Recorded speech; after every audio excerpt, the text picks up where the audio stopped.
Remember to say your thing that you say at the beginning. My name is Jake Malone. I'm interviewing Buddy Schwarz at his house on November the 28th, 2007. Okay. What is your full name? Hugo J. Schwarz, Joseph Schwarz. Were you named after anyone?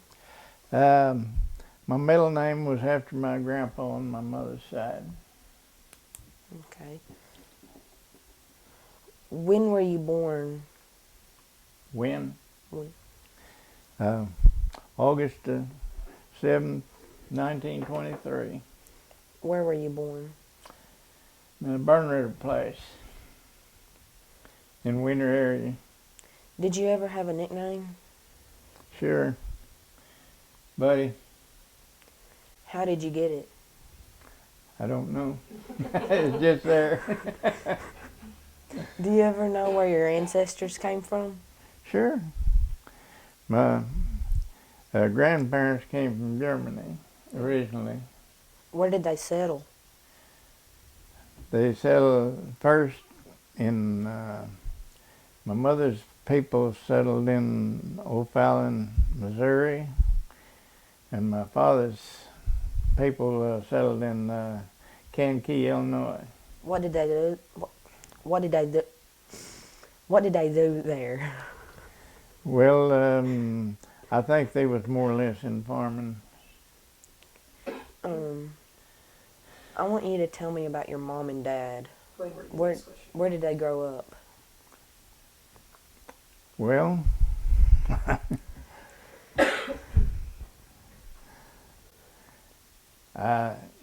their part of their childhood was in Missouri and Illinois, and they moved down here as teenagers, I say. Okay. How did they earn their living?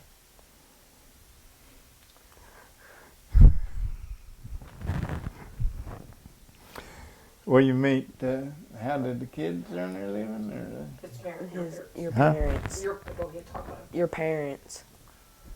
Oh, they was farmers. Can you tell me a story about your mom? What kind of story? Something you remember Yeah, about her when you were it's- young. Something she did or something that you remember that happened with her. A story that probably your grandchildren don't know, that would let them know what she was like.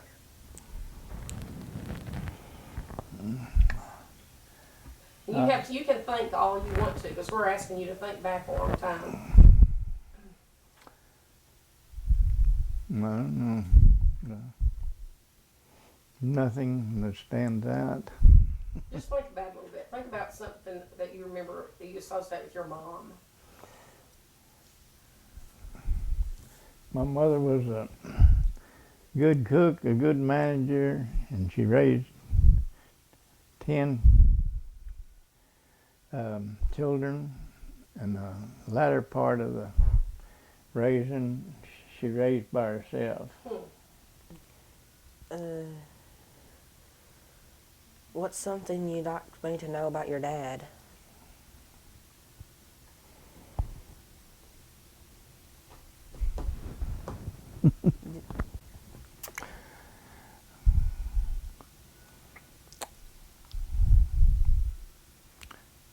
I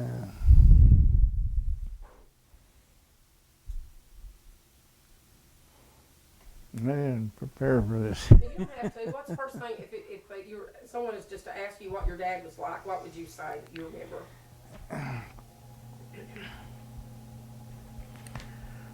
Well, he was a kind, hard-working man.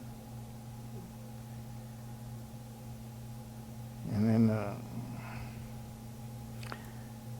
my earlier years, he was a real homebody. But later on, him and my mother split up, and my mother had a hard time raising the rest of her kids.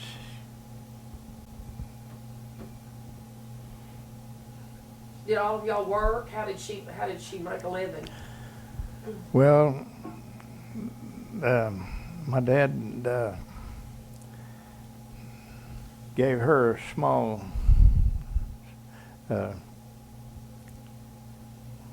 dowry or whatever you want to call it. Right. And she babysitted and took in washings on the side. She babysitted for Bobby Lewis for a good while. With Bobby Lewis, I just for Mark was Jane. yeah. Were your parents strict? Huh? Were your parents strict? Strict, yes. We had to toe Mark, especially when there's 10 of you. You know? What were some of your household rules? Some of my duties. Well, we had chickens to feed, hogs to feed, cows to milk, and the wood to chop and bring in, and water to pump and carry in. We had, we didn't have running water. We did have electricity though most of my life, but we had a water bucket and a dipper, and you had a wash pan sitting by the water bucket. You'd dip you some water in there and wash, and then you'd throw the water outside. Everybody drank out of the same dipper, which probably wouldn't be too good today.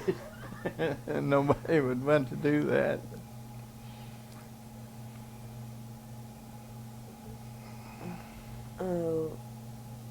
What are some important things you learned from your parents?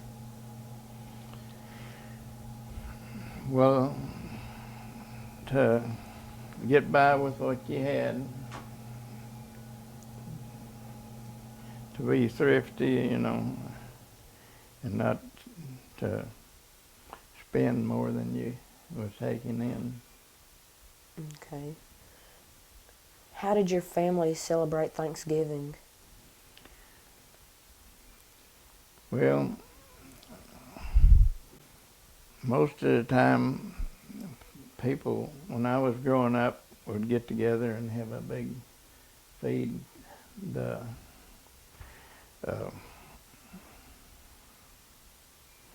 relatives, one would have something for one holiday, and then the next holiday was, and there was a lot of visiting going on. Practically every Sunday, you either went somewhere or somebody came to your house. Do you remember doing anything on Halloween? Well, not myself, but some of the boys would get together and go around. We didn't have bathrooms like we got now. We had outhouses. They would turn over the outhouses. And most every Halloween, somebody would take a wagon apart and put it on top of a Buster Fryman's film station. Then put it back together, you know. On the top. You had to take it up there a piece at a time. That'd be funny. What was Christmas like at your home? Christmas was a big time, and we usually always somebody, and regardless of how hard times was, the kids always had some toy or something. Tell me a story about a Christmas memory you have as a child. Well, me and my sister was Teresa, she was we was kind of wild, I guess you'd say, and we didn't behave too good. So they told us one Christmas that we wasn't going to get none. That Santa Claus was going to bring us a bundle of sticks.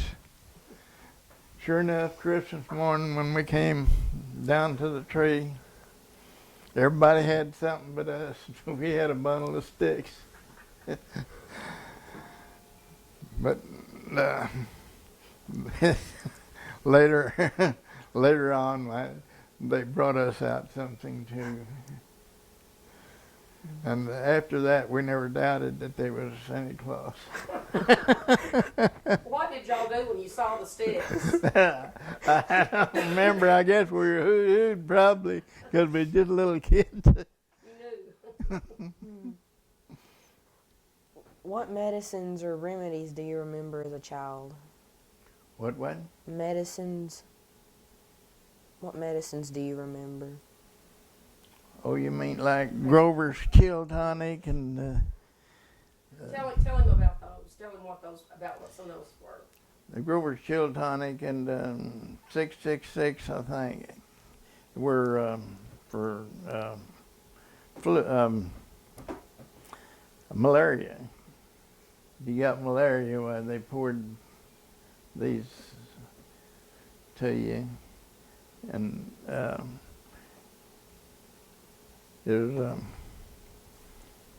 all in my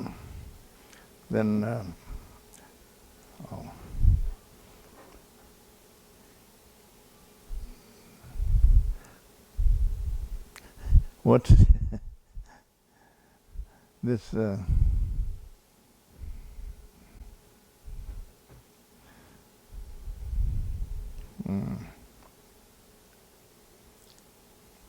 You remember quinine? quinine was for, yeah. It was a big thing for chills, fever. And then they come out with,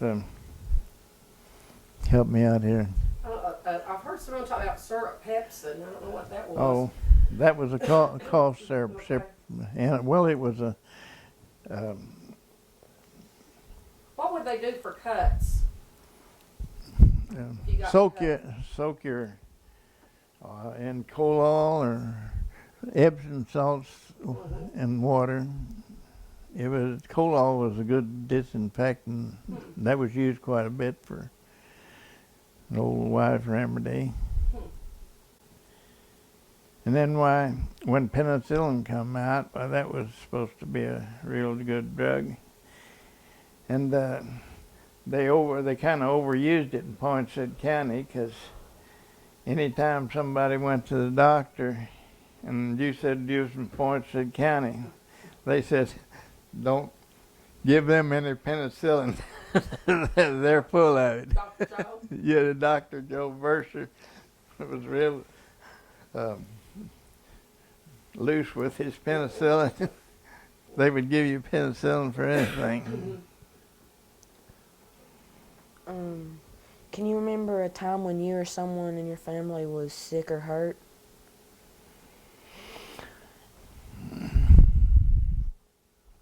Well, I had a sister that died in a wreck on Halloween. Remember that. She was killed in a car wreck at Fisher.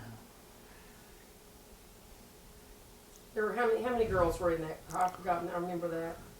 I think there was 4 or 5.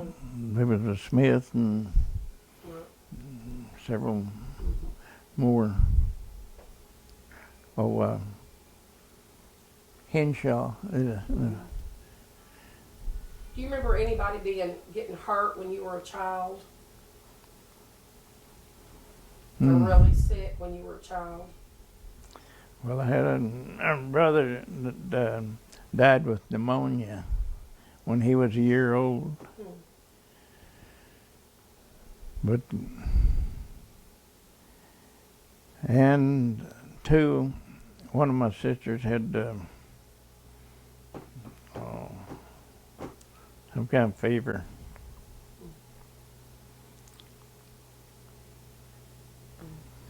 Oh yeah, Becky too. Yeah, Vicky had polio. I just about forgot about that. How did they treat, what did they do for polio then? Not a whole lot. I don't know. She took a lot of treatment. We would take her to Little Rock every weekend for treatment. Now, what kind of treatment they give her, I don't know, other than they put braces on her. And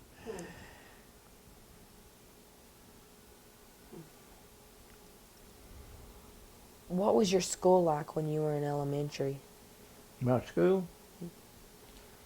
Well, when I in grade school, which was to the 8th grade, we had a Catholic school here in Wiener, and I went 8 grades to it. There was 2 rooms. They had 4 classes in each room, and they was taught by the nuns from Jonesboro.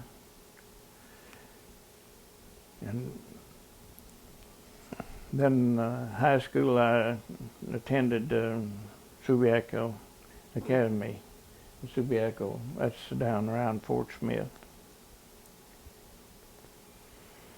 Can you tell me a story about something that happened in elementary Happened or when? in school? In school?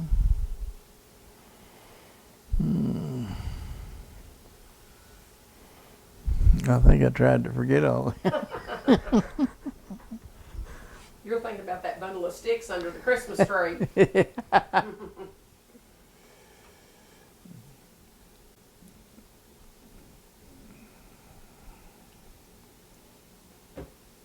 Next question. Okay, what kind of toys do you remember playing with? Well, I had a tricycle and a red rider's wagon, and a lot of the toys we just made ourselves. There's one thing that we did is we'd take it was a band on a wagon wheel. It was round, and we'd take a stick and put a little, use it for a handle, and put a little piece of wood on the bottom of it, and they would take that there stick and push that there band around, and we played marbles a lot. We'd dig holes ever so far apart. Then you'd have to shoot to go through them holes. You know, it's kind of like croquet or something like that. Only you use marbles for it. You try to make them go in the hole? Yeah, In you'd the shoot, hole. and then while you could keep, as long as you'd go in the hole, you'd get to shoot to the next hole. Sounds like pool. You know, like playing. Yeah, well, yeah. Only you use the same marble. Huh. And then too, we would play marbles for keeps. What we call keeps. You take and draw a ring around, you know, and put your marble. Everybody put so many marbles in the middle, and then while you'd shoot from the outside of the ring, and anything you knocked out, you got to keep. If you was a pretty good shot, well, you got all the marbles. Everybody had a sack of marbles back then. Did you have a special hiding spot? Special what? A special hiding spot when you were a kid? Well, we'd hide in the barn, you know, from our parents. Are you talking about? Or we had always had a straw pile around where they used to, you know, thrash the crop in one place, and they'd have a big straw pile. We'd get in that straw pile and hide and put it until somebody find us. Do you remember the Depression? Well, really, we didn't know there was depression on because we was a farm family, and we raised all our meat and our chickens, and had our eggs and milk and raised potatoes. So we wasn't hit as hard as the city people was, because we really didn't know the Depression on. We thought everybody lived like it. Do you remember hearing any stories about Joe Bruner? About who? Joe Bruner? Keep talking about like this. Okay. You ever hear anything about Joe Bruner? You ever heard anything about him? Well, no. I've heard the name, but Okay, we're just checking to see if anybody has. Okay, go ahead. Some people have mentioned that there was a clan in the Wiener area that dealt with matters such as chicken thieves. the chicken thieves. Do you remember? Do you know anything about that? Chicken thieves? How about some people said there was a Klan a long time ago, probably before your time. But we're just wondering if you ever heard any of the older people talk about a group of men who went around and paid visits to people if they were stealing chickens or doing something. You remember ever hearing about a group of men kind of going around and? No, I don't. Okay. Okay. What were some of the most fun or wildest things you and your friends ever did?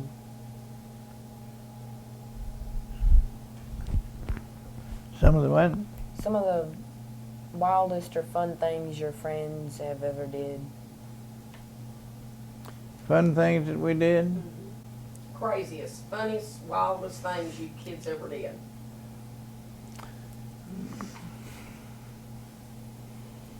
Something that nowadays you can't see, you probably wouldn't see Myra letting your grandson do. What's something you did that was probably kind of wild? Well, we would try to ride calves. Try to break them to ride. Most of the time we got bucked off. We thought we were bull riders, I guess. That's pretty funny. Did you have a curfew? Curfew? No. The time you had to be in. Well, we didn't go very much until after we was pretty well grown. But yeah, we usually had to be in by midnight. Tell me what you remember about Grundon's. That was the place to go. That was a hot spot on my years that I run around. It was a nice swimming hole and a dance. And that was where everybody went when they was growing up. When I was growing up. Okay. How often would you go out there? Huh? How often would you go typically? Oh, probably on the weekends and maybe once in a while through the week, but mostly it was weekends. Do you remember going out there on the 4th of July? Oh yeah. Tell about that. Tell him about what that was like. Well,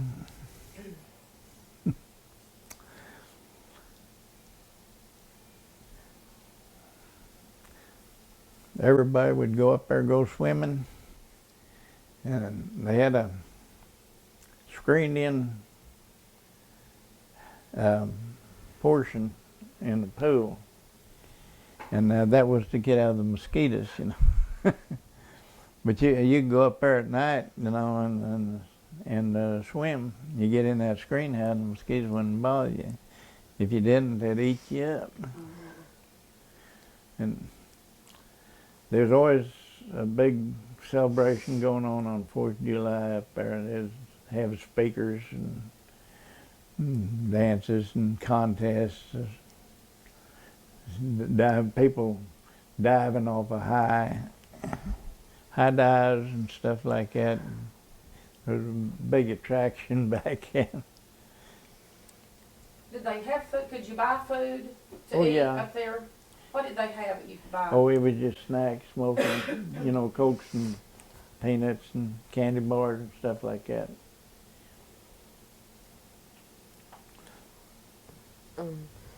What was the movie theater like? when you were a teenager? Well, we had a movie theater here, which on back to Grundon, so it after the war, it was a hot spot until the boys got to fighting, and they couldn't keep order up there. There's always some fight, you know. And Gumpy Gallagher, I've heard that name. he was always one to start a fight. But that was downfall of Grundon's, I guess, is when they started fighting up there. And then people got where they didn't go, you know, and it just kind of died out. And what was on then? Years ago, there was a Wiener band that purchased musical instruments from Mr. Applegate. Do you know anything about that? Mr. Applegate? No. Tell me about something you have been passed down through your that's been passed down through your family. Well, about the only thing I know that we passed down is my mom always after Christmas at Christmas after midnight mass, all the family, the immediate family, would gather and exchange presents and stuff, and we still do that today. But my wife said, this is the last year. You bet. They're not going to let that one go away. So what time would you all get to bed then when you all did that? About 3 or 4 o'clock. Yeah.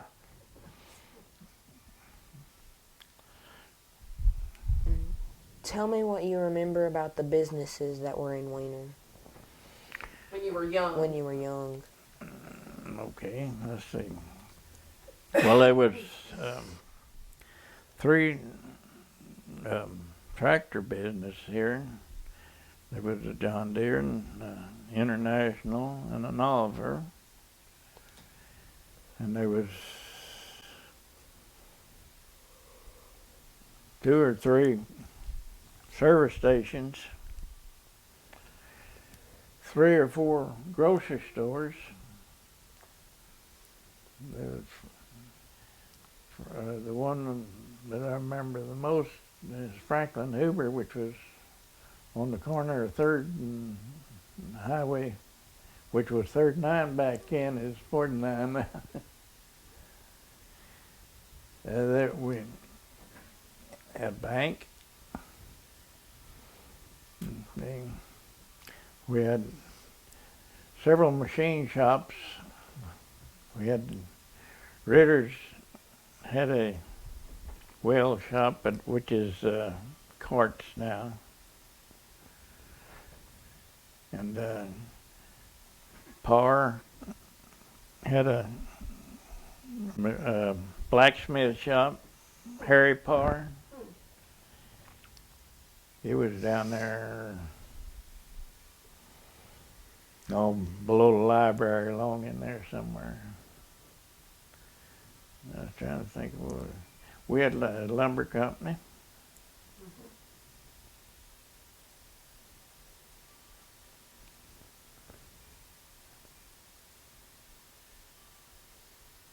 In fact, we had 2 lumber companies, I guess. We had, of course, we had the oil company, which we've still got. But we're losing our business a little at a time. Do you have any stories about the people who own those businesses? Have any what? Stories about the people who own those businesses?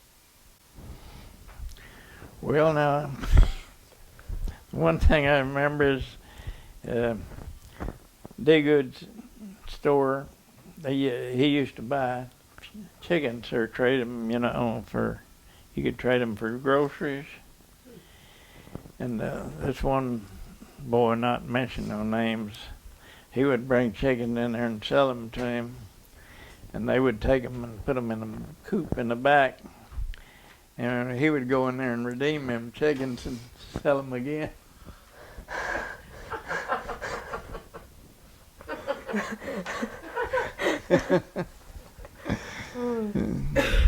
He didn't get sticks for Christmas, did he?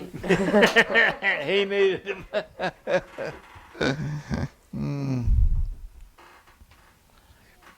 Do you remember,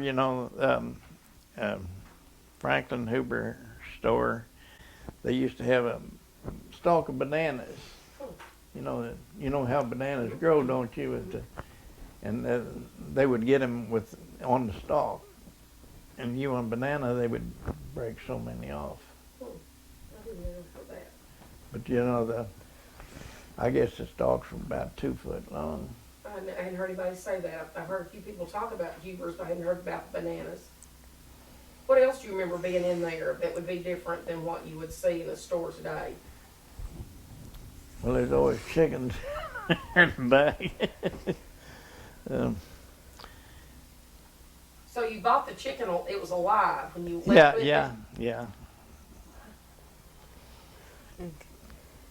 Most people had their own meat, they didn't have too much meat in the stores at the time. They usually had flour and sugar and coffee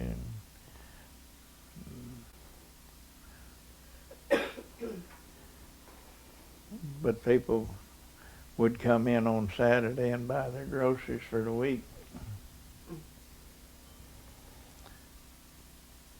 Wiener wasn't such a crowd. It was on Saturday night.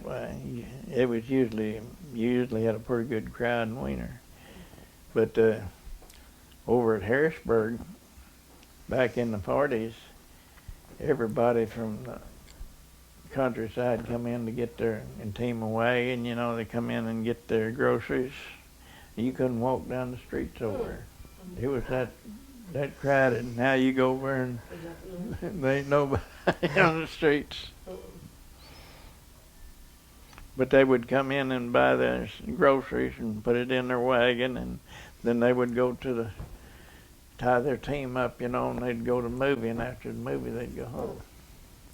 That was a big thing back then. Do you remember the first town library? First one? The first town library? No. Not really. Do you remember hearing anything about the Wiener Hotel? Yeah, there used to be, I think, 2 hotels. And the railroad people used to stay in the hotels a lot. Was that hotel still standing do you remember seeing it? Yeah. Was it a boarding house then, or was it empty? Well, it was still a boarding house, but I mean, it wasn't a heyday, It was when they first built, there was a lot of commerce going through here. And then, back to the business, there was sawmill. Boyd had a sawmill about there where Georgia Burger's warehouses are. Oh, I didn't know that. Do you remember it was, what was the difference I know there was a lot more woods then than there is now.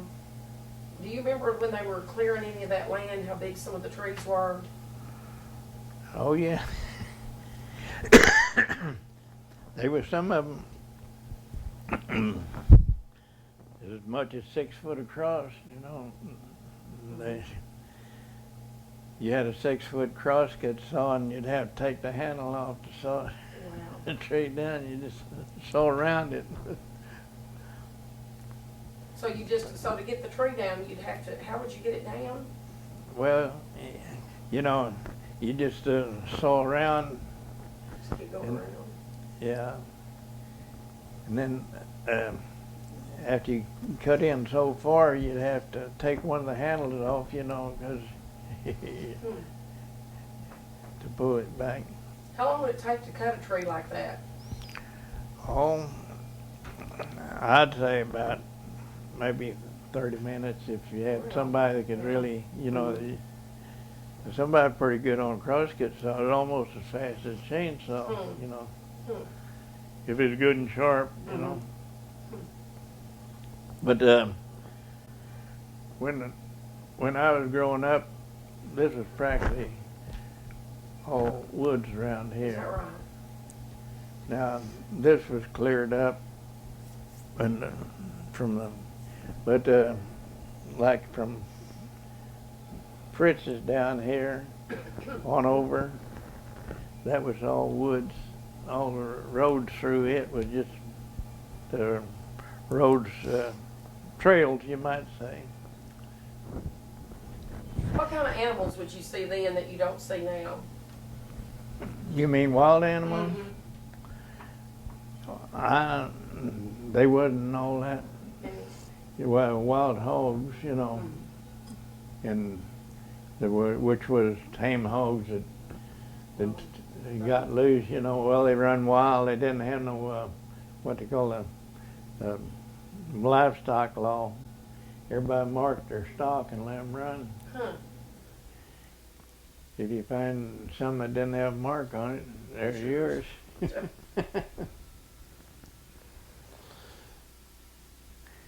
And back when I was growing up, there was all this land was cleared with the crosscut saw and chopping axe, and then later on, well, they got the tree saw, which was an improvement. But all the clearing would cut the trees down and pile and burn the logs and everything. There was an enormous amount of logs, lumber lost through clearing, because there wasn't that much market for the logs, and so they can get the land cleared and get it off of there, they burned it. But how'd they get rid of the stumps? Well, they was as big as a tree and bigger. And we'd take and cut the stumps off even with the ground and farm over them, which was hard on equipment. But then when they got the dozers with the blades on, the cutting blades on, that's when they really started clearing up this part of the country. Now, you could take one of them and walk across there and cut them down, and then take and push them in a pile and burn them. Before there's a lot of carrying going on. You'd carrying and piling and burning. After you got the dozers in there with the blades, it took all that hand labor out. All you had left to do was pick up chunks. But that was a pretty good job too. Now I want you to tell me about your war experiences. About what? Your war Well, experiences. then answer the first question about the war. Which war did you serve in? Oh, the war? I was in World War II. Were you drafted or did you enlist? Well, I guess I was drafted. What were you doing before you entered the military? I was working on the farm, working on my dad's farm. What branch did you serve in? Army Air Force. What kind of training did you receive in the military? I received training for armor. That's gun sighting and stuff like that, and planes, and refueling and fire department. Where did you have that training at? Well, we had armor training in Colorado, Buckley. Let's see. Yeah, Buckley Field, Colorado. It's right out of Denver. We took our basic training down in Florida on the beaches. At that time, you know, they had a scare that Japan was going to invade, and so all them big hotels down there was going out of business. You know, they didn't have no business. So the Army took over the hotels, and we took our basic training down there. We lived in the hotels and done our PE out on the beaches, swim in the ocean. Huh. So what would you do on the beaches? What would they have you doing? Oh, mostly that's where we exercised. Okay. You know. Huh. I've never heard that before about the hotels. You didn't? Never heard that. Well, that's why. But then after the scare got over and stuff, the people was pretty nice down there to the soldiers. Of course, when a soldier goes into town, it kind of disrupts it. But as the war went along and the scare got less, then they wasn't all that good to a soldier. Yeah. After training, where did they send you? To South Pacific. We was in New Guinea and the Philippines,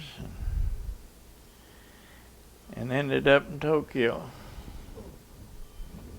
Tell me what it was like arriving there.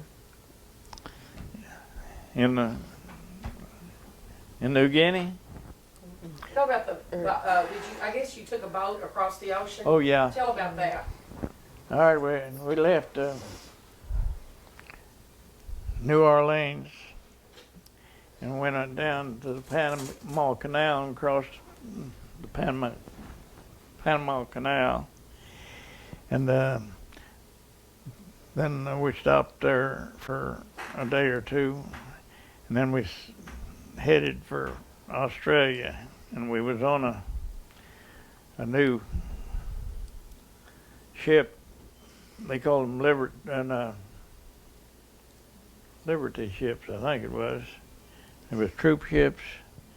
We got out there a couple of days out, and we had trouble with the boiler, and we had a sub scare too. We was dead out there in the water. But that was nothing happened. We went on, and then we landed in New Guinea. First night in New Guinea was a big experience to us. You know, over there it had rained about every day and night too, and so us being the green troop, you know, I was in an aerodrome squadron. That aerodrome squadron would go in after the infantry had secured a place and set up an aerodrome on the islands as we hip-scotched up. What is an aerodrome? What is that? It's just a squadron that takes over an airfield and takes care of refuels and takes services to all the planes and stuff. And that's basically what we done. But the first night that we landed there, being a green outfit and everything, we all had what they call pup tents, which is a shelter have. You know, you take two and make a little tent out of. Well, we got out there on this hill, and we put up our shelters and stuff. About the middle of the night, we had a big rain, and the water run down the hill and through the tents, and then that was the last time we used and pup tent. Yeah. But after we got someplace else, we had squad tents that we set up, and we spent all our time overseas in tents. Did you get seasick crossing the ocean? No, I figured I would, but that's one thing I didn't. There was a lot of them that did. How many days were you on that ship? I'd say about 2 weeks or so.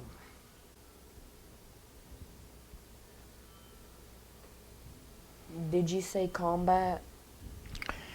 Well, not really. I was close to combat, but I never was right in the fighting.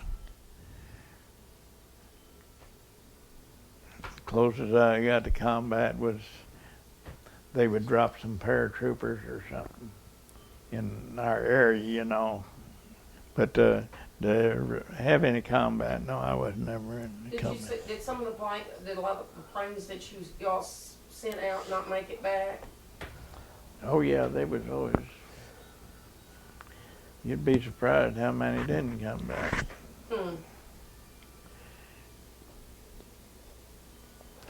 Now we didn't have any, you know, direct squadron, and we didn't have any planes ourselves. We was just servicing planes for other squadrons.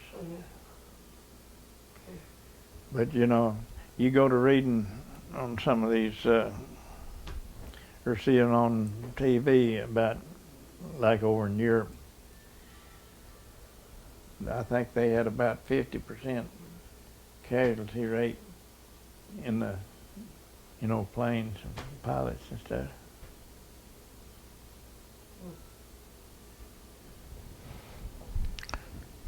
Tell me a couple of your most memorable experiences in the war.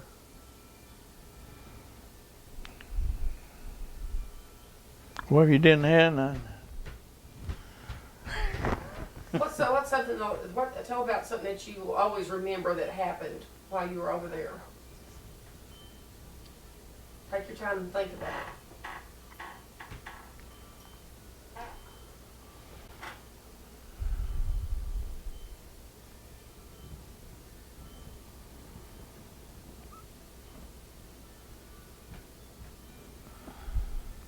Seemed like it was all routine. It wasn't any, you know, any outstanding, because of course we wasn't in any battles or anything, you know.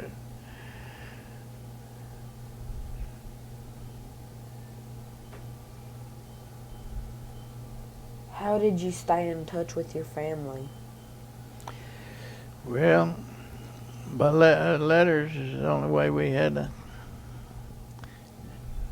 email. What email? No, it ain't. Telegrams? Did you have to do No.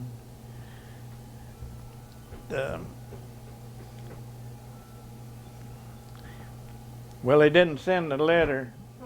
They just take a picture of it. V-mail, I think they called it. So you didn't get the mail, really? I mean, like letter as such? Well, we did from home, but if we sent a V-mail, which you had a form, you know, small, say about a page, you know, and you would write your letter on that, and then they would photograph it and send it somewhere. I don't know. They call it. Why did they do it that way? Do you know? Well, it was faster, and it didn't take as much space, you know. Oh, yeah. Yeah, mail was a big thing, you know. If you got that many people, mail call was always something we were looking forward to. How often would you get mail? It just depends. We might get mail every few days, you know, if we was somewhere where we was permanent. But if we was moving, it might be a month or two before your mail to catch up with you, you know, it'd always be behind you. What was the food like? It wasn't all that good, but it was. We always had plenty of food. What was it like? Tell us what you remember them having. Well, we had powdered eggs, dehydrated potatoes, Oh my goodness. apricots. We had a lot of apricots. I can't hardly eat an apricot today. Were they dried? Yeah, no, well, yeah, part of them wasn't, and part of them was in the cans, you know. We had what they call bully beef. And most of our rations was canned rations, you know. But now I remember Toby Huffman was in the Merchant Marines, and we was pretty close to their outfit, so we'd go every once in a while and eat with them, and they always had, they was Navy, you know, and the Navy always had fresh food, you know. Why was there the difference, I wonder? Well, you see, the Navy carried everything with them. They, on their ships, you know, they had freezers and stuff like that, and they could keep food, and we just had to carry carry what we could. Did you have plenty of supplies? Yeah, we had plenty of supplies. I'm sure a lot of them didn't, but we did. Was there something special you had or did for good luck? Good luck? No, we just prayed a lot. Did you ever get to go on leave? Yeah, well, before we went overseas, well, we had 2 weeks that we had 2 weeks furlough. We come home. Tell me about that.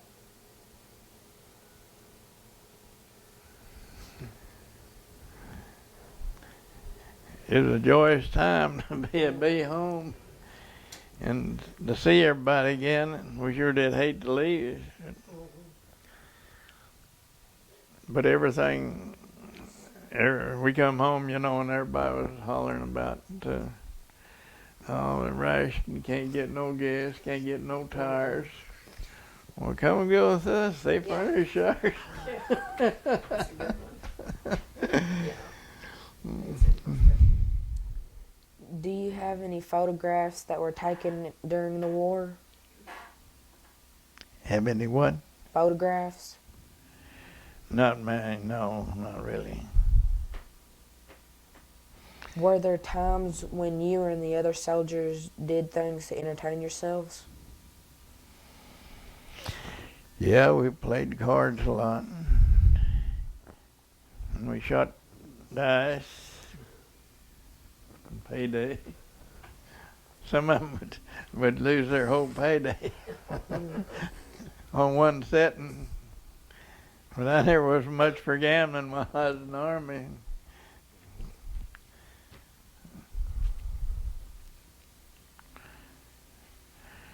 And two, well, we was an island. We was close to the ocean. We could swim in the ocean.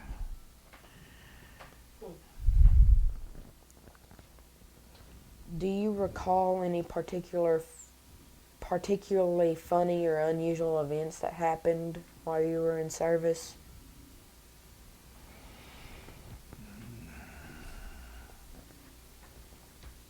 No, not really.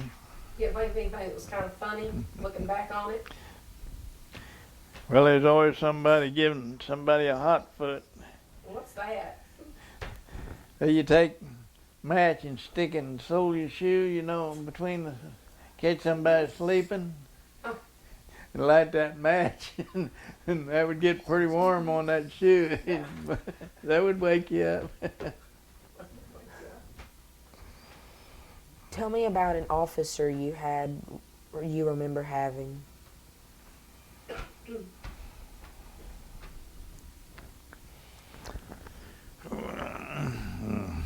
Trying to forget them. Yeah, I know, that's what most everybody does. We had somebody tell them about one they didn't like.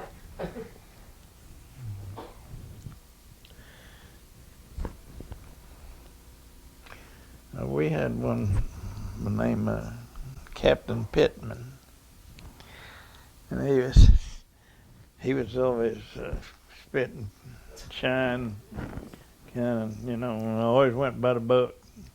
Nobody really liked him.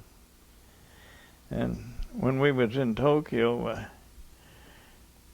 that's after the war was over with. We was kind of free. We wasn't tied to any special outfit or anything, and we was mostly, what we was doing was goofing off. So this officer asked us, what you been doing?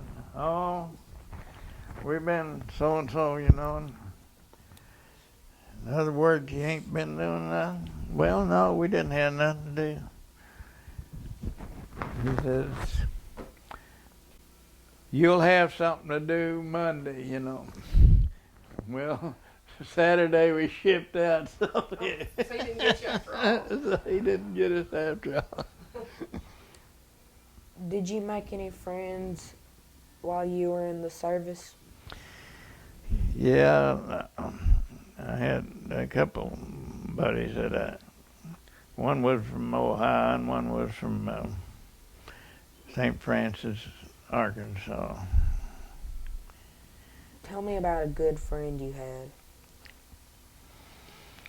Well, the one was this fellow Campbell was from Ohio, and on our time off we would run around together.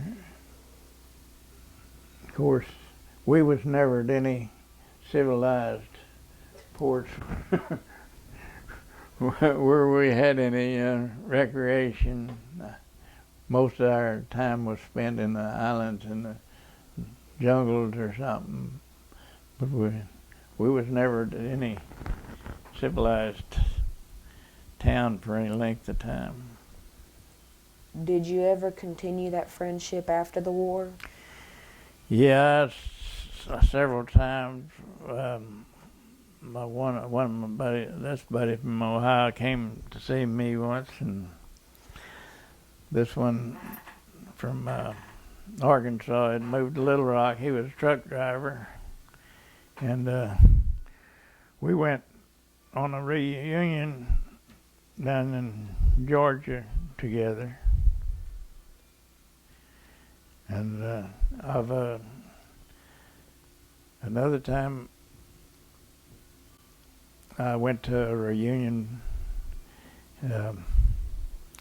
in Wichita, Kansas, where my daughter lives, and I made it handy to go up there. But there still there ain't too many left anymore. But they're still having. But I guess that's been 8 or 10 years ago, that last one I went to. But you get away from people like that, and then you go to them, you don't know them anymore, What's your least favorite memory of the war? What? Your least favorite memory of the war? Least favorite? Least favorite. I guess that'd be the time it was so bad, you just there and you couldn't go nowhere. You couldn't go home. Homesickness, I guess, was the biggest thing. Of all your experiences during the war, what is one you will never forget?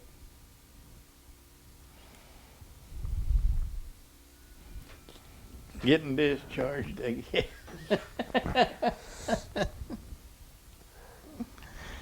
When we came back from overseas. We come back on the ship, and after we got back, we got to Washington State.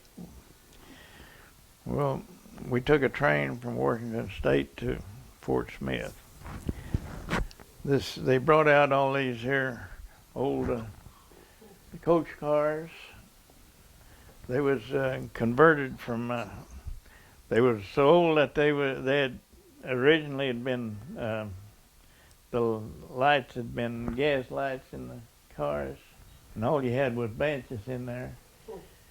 And we spent about a week on that there train.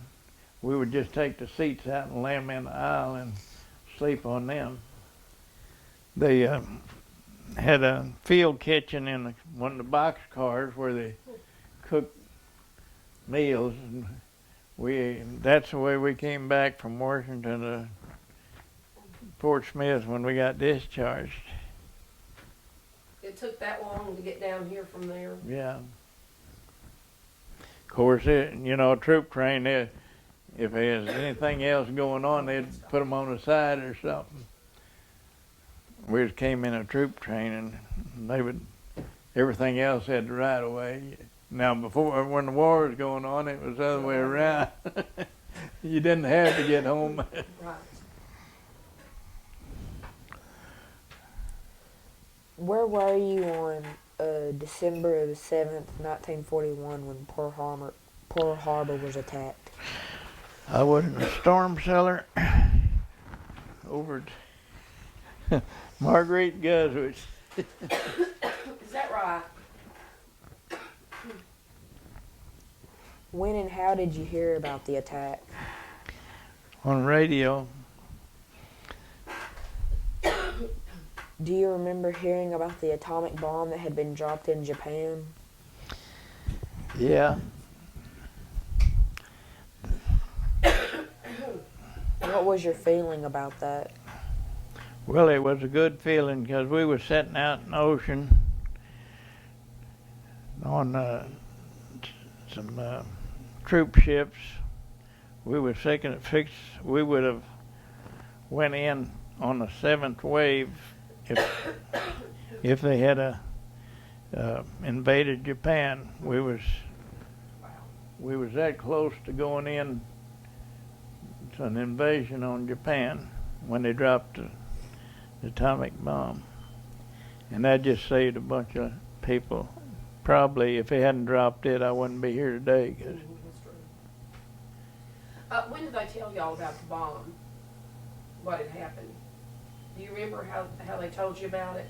No, I don't. How you found out? More or less word of mouth, you Word know. of mouth.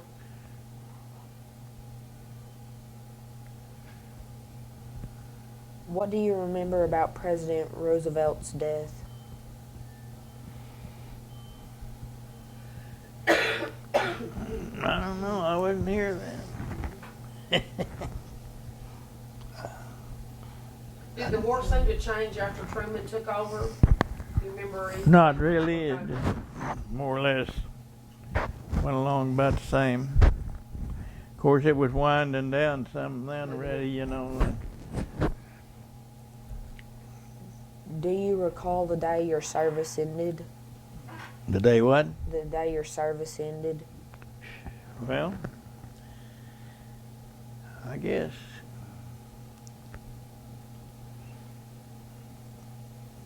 Like what?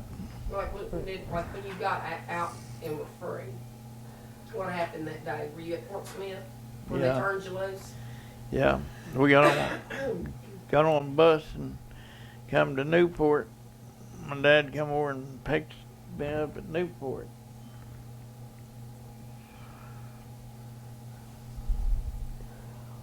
What did you do in the days and weeks after returning from the war?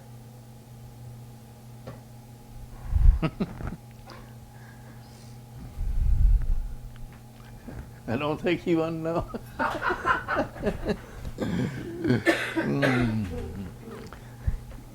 We did some partying.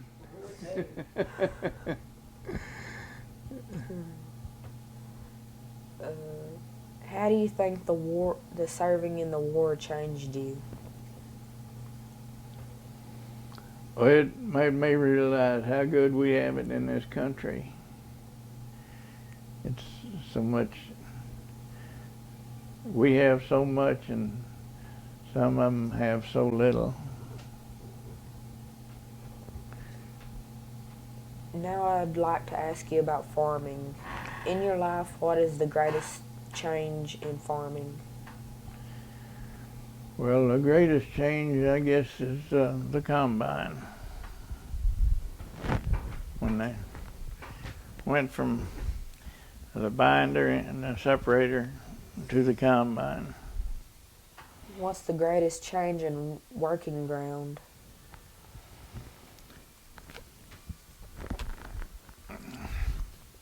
Well, the equipment we had in my early farming, you could go out there and work on a patch all day and you could almost spit across it. And now with these big equipment, you just go out there and you make a couple of rounds and you're done with the field. They cover so much more ground than you could back then.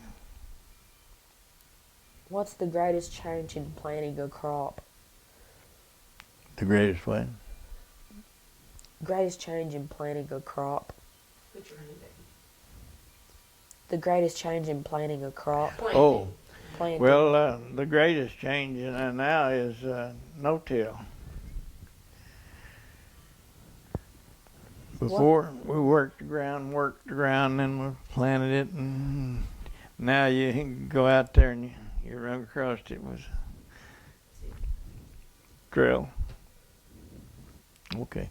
What is the greatest change in harvesting? Well, the greatest change in harvesting is before we cut the rice, shocked it, and threshed it, then hauled it off. Well, we didn't really haul it off. Most of the time we put it in sacks. All the rice back in was handled in sacks. And most everybody had a granary or something where they stored their rice, and they would stack their sacks in there, and then later on they would load it up and haul it off. And the rats would always get in there and cut the sacks. You had quite a bit of waste, there. Would you sell that by the sack? Is that how you sold it? No, you then? sold it by the bushel, but So, like, how many bushels would a sack hold? about 3 bushel.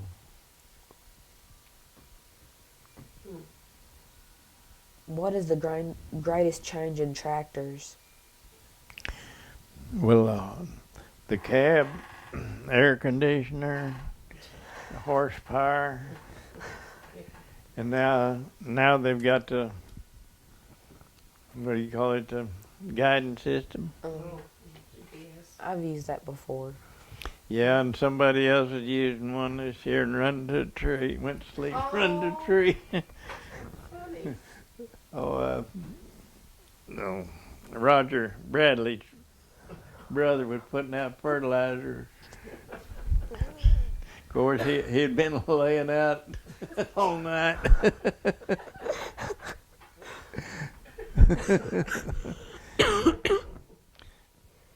How did you control weeds before many of the chemicals that were available? How did you do what? How did you control weeds? Well, you control them by cultivating and hand labor pulling them. So different now, isn't it? Yeah. How were rice wells put in when you started farming, and how were they put in before you started farming? How was it put in? How the first wells put in? Okay. First wells put in, you dug a pit down to sand, and you curved the pit as you dug it, you know. You made it out of 2-inch lumber. I guess it's about a 6-foot square. And after you got down to sand, well, then you had a sand bucket. The sand bucket was just a pipe with a flapper on the bottom, you know, where you dropped it down in the sand, and the flapper would go up, and the sand would go in the pipe. And then when you got it full, well, then way you would empty it. You would bring it up, and you'd trip the door and empty the sand. How many feet down would you usually have to go to get to the sand? Oh, about 20, 30 foot. Wow. So how are you getting that dirt out? And they had, you know, a well rig. It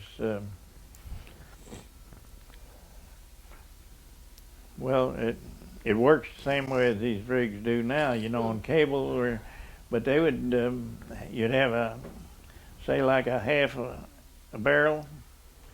You drop it down in there, and somebody filled it up with a shovel, and they'd hoist it out with the winch, you know, the cable. It was all hand done, you know. It was a lot of work to put a well down.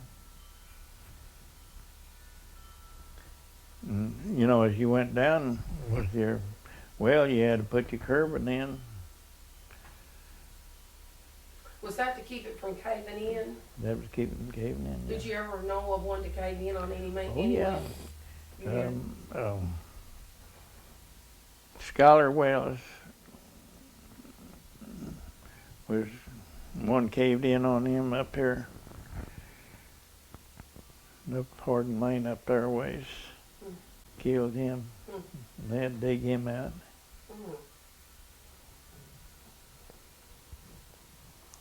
What was the price of farmland when you began farming? Oh, I'd say $50 to $100 an acre.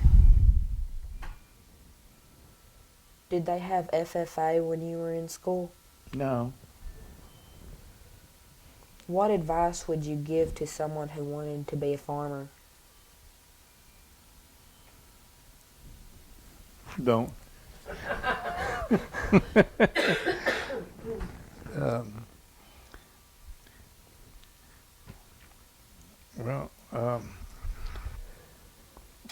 If you want to start out farming, it's a hard way to go now, because unless you got somebody that can, like a dad that can leave you the start, it's almost impossible to start out from scratch. It can be done, but you got to have some backing from somebody, because it's so expensive to farm now. Used to, you could take a mule and go out and start and build up and get 2 meals. Although most people don't like to pat themselves on the back, what is something you've done or accomplished in life that you're proud of? Well, the main thing I can say is I've raised 5 kids, and they've all turned out to be law-abiding citizens in that community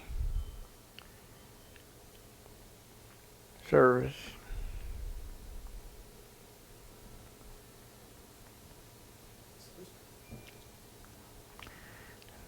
And I guess that's my biggest accomplishment. Tell me about the biggest lesson that life has taught you. Go ahead and finish that question. Read that a lesson that would help a young person live a better life. If you were going to talk to a group of young people, what would you tell them as a lesson that you've learned from life that would help them if they knew that right from the get-go? Well, to be honest and to be a man of your own word. If you say you're going to do something, do it, regardless of how hard it is for you.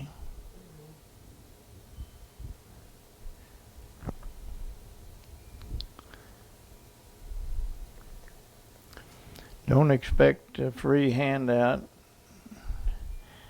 Be willing to work for what you want.